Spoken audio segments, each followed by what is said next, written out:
నమస్తే అక్క నమస్తే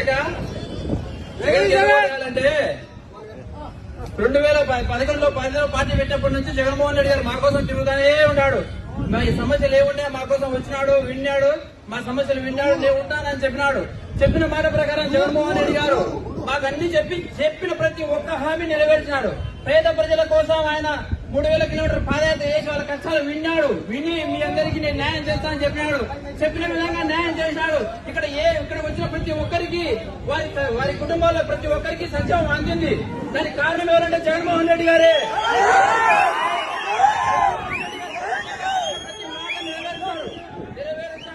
ఆయన మా కోసం ఉంటాడు కూడా, ఎప్పటికి కూడా ఆయన మాతో ఉంటాడు. మీరు అన్ని ఇప్పుడు చెప్తున్నారు కదా, మీ కుటుంబ సమస్యలేవో మీరు చెప్తున్నారు, కారణలేవో అవి మీ వ్యక్తిగతంగా ఉన్నాయి. కానీ మీరు ఈ రోజు తెలంగాణలో కూడా చెప్పారు, నేను తెలంగాణలో ఉంటాను, మీకోసం ఉంటాను, పోటీ చేస్తానని చెప్పారు. అక్కడ పోటీ చేయలేదు, మీరు వచ్చారు. మీ మీద మాకైతే రాజశేఖరగా మిమ్మల్ని మేము అభిమానిస్తాం, అక్కడ లేదు. కానీ జగన్మోహన్ రెడ్డి గారు మా కోసం ఉన్నారు, ఆయన ఉన్నారు.